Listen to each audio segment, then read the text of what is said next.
Dear students, I hope you all are fit and fine and doing your study very well.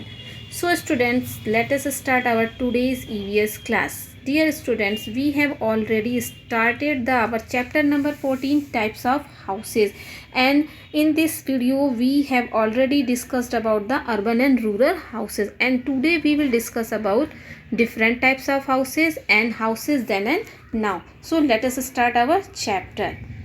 In coastal areas, you know what is coastal areas? Coastal areas means ऐसे areas जो कहाँ होते हैं, sea, you know sea का मतलब होता है समुद्र।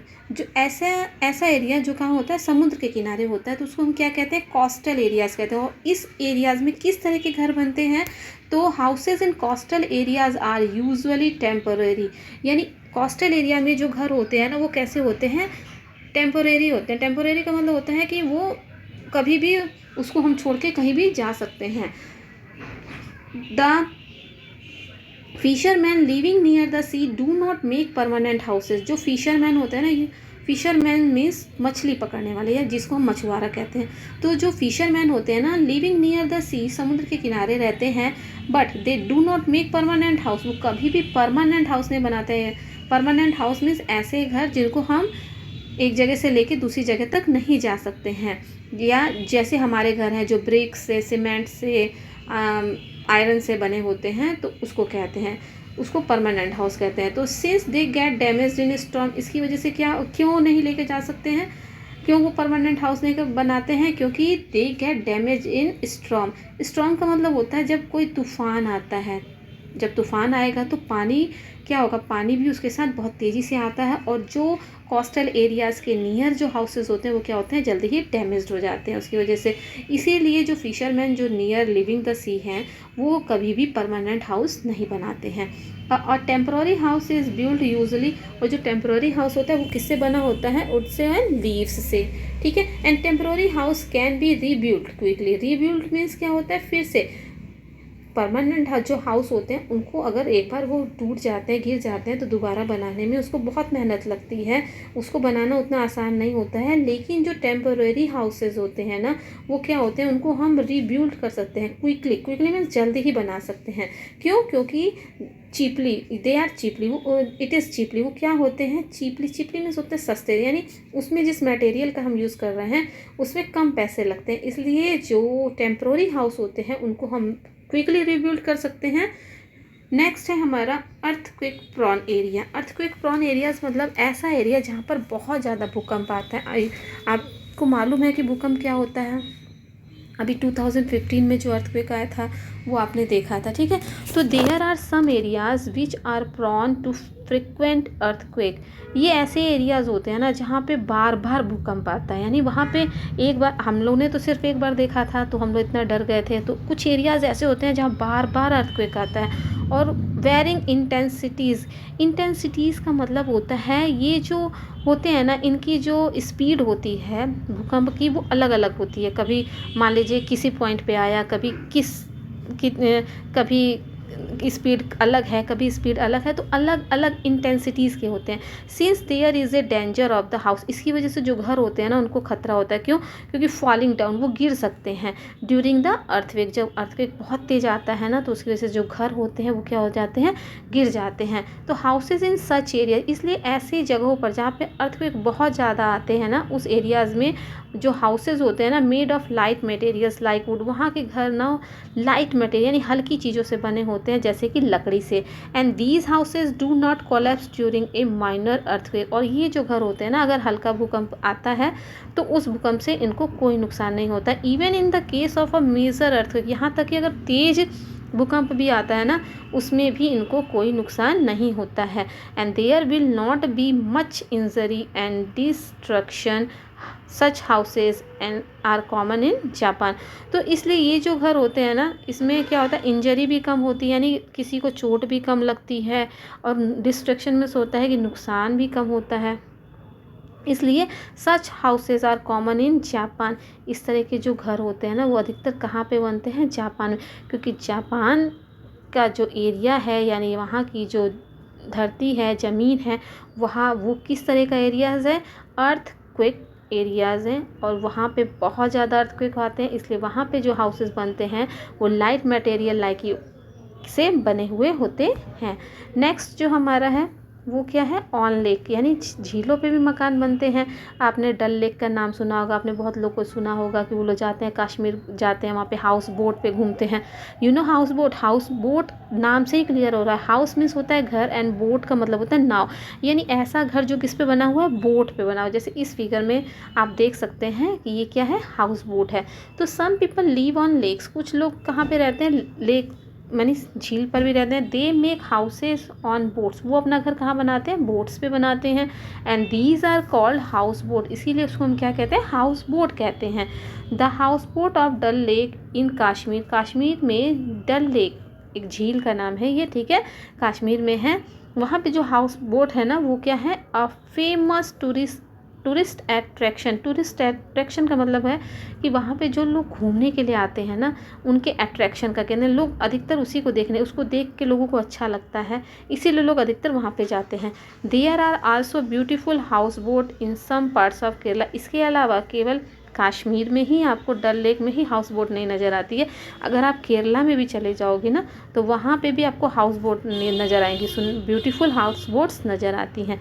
नेक्स्ट है इन आर्टिक रीजन, आर्टिक रीजन मतलब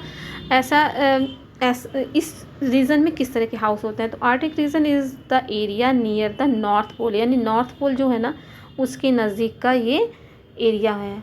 north pole, south pole, east west, no, अगर आप अपने मैप को डिस्क्राइब करना चाहते हो ना तो आप अगर ऐसे अपना लाइन से दिखाना चाहोगे, ठीक है, ये मान लो अर्थ का, ये हमारा मैप है भारत का, तो ऊपर क्या है, नॉर्थ है, नीचे क्या है, साउथ है, इधर क्या है, ईस्ट है, और ये क्या है, वेस्ट है। तो नॉर्थ पोल, ठीक है, समझ गए आप लोग नॉर्थ पोल क्या है। तो arctic region in the area near the north pole, ये एक ऐसा एरिया है जो किसके नज़दीक है, नॉर्थ पोल के नज़दीक है। It is the region completely covered with ice, और ये ऐसा क्षेत्र, ऐसा रीजन है जो हमेशा क्या होता है, कवर्ड विद आइस, बर्फ़ से ढका हुआ होता है पूरे completely.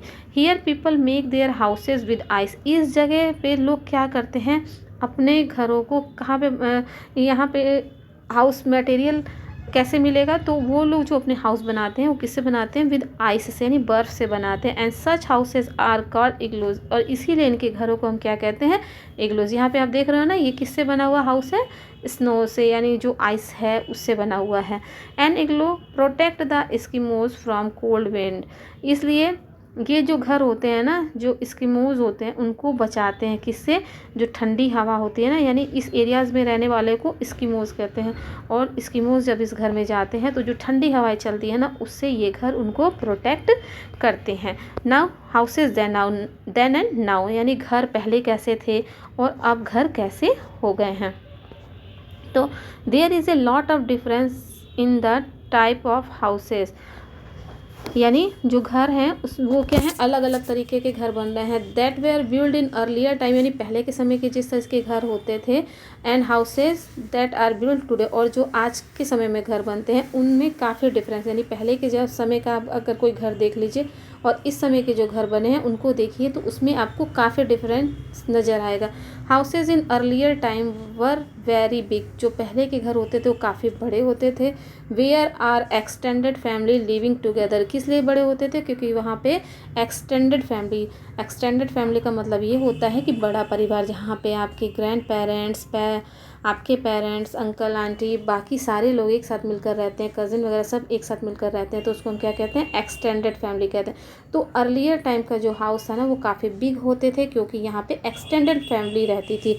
And there were courtyard and wide open space for children to play, यानी कोर्टयार्ड मीन्स होता है कि जो आंगन होता था ना वो काफ़ी बड़ा होता था, इसके अलावा खुला स्पेस होता था, किस लिए, चिल्ड्रन को खेलने के लिए। And these houses were build of BRICS and would, और ये जो घर बने होते थे किससे बने थे, ब्रिक्स से एंड वुड से बने होते थे। These were big and spacious, और ये जो घर होते थे काफ़ी बड़े होते थे, स्पेशियस यानी काफ़ी जगह होती थी, वेल वेंटिलेटेड यानी हवा आने जाने के लिए बहुत अच्छी, उसमें काफ़ी अच्छे से हवा आती जाती थी। And usually had a kitchen garden and A lawn, इसके अलावा किचन होता था, गार्डन होता था और एक लॉन होता था।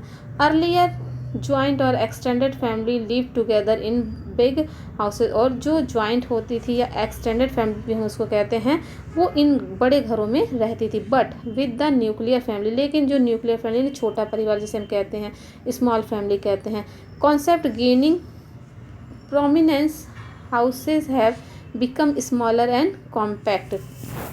यानी क्या हो रहा है कि जो अब जो घर बन रहे हैं ना, वो क्या होते जा रहे हैं, छोटे होते जा रहे हैं। क्यों? क्योंकि बिकम स्मॉलर एंड कॉम्पैक्ट, दे जो घर हैं वो अब क्या होते जा रहे हैं, अब धीरे धीरे वो क्या होते जा रहे हैं, छोटे होते जा रहे हैं। क्यों? क्योंकि these are made of with brick, cement and steel. ये जो घर होते हैं ये किससे बने होते हैं, ब्रिक्स से, सीमेंट से और स्टील से। And roofs are made of concrete, जो इनकी रूफ होती है वो किसकी बनी होती है, कंक्रीट की, एंड एस्बेस्टस से की बनी होती है। The floor are made of tiles of marble, और जो फर्श बने होते हैं किससे बने होते हैं, टाइल्स से और मार्बल से बने होते हैं। सिटीज़ हैव फ्लैट्स और अपार्टमेंट, जो शहरों में घर होते हैं वहाँ पे क्या आपको मिलेगा, फ्लैट मिलेंगे, अपार्टमेंट्स मिलेंगे, which can accommodate only A small family, और वो केवल इसी लायक होते हैं जहाँ पर केवल स्मॉल फैमिली रह सकती है। यानी छोटा परिवार, इतनी ही जगह वहाँ पे होती है, वहाँ पे इतनी ही जगह आपको दी जाती है फ्लैट्स में और अपार्टमेंट्स में, जिसमें केवल स्मॉल फैमिली रह सकती है। Another reason for the change in the design of house, it is the lake of space in city. और दूसरा कारण ये भी है कि डिज़ाइन जो घर है वो बदलने का, lake of space in city, यानी जो शहर है ना, शहर में रहने के लिए ज़मीन कम है, इसलिए वहाँ पे जो घर होते हैं ना वो छोटे छोटे बनाए जाते हैं। With so many people living in cities, बहुत सारे लोग शहरों में रहते हैं। Adequate housing space is not available for everyone, जबकि वहाँ पे जो फैमिलियाँ रहती हैं उनकी वो रहने के लिए पर्याप्त जगह नहीं होती है, लेकिन फिर भी लोग शहरों में रहते हैं।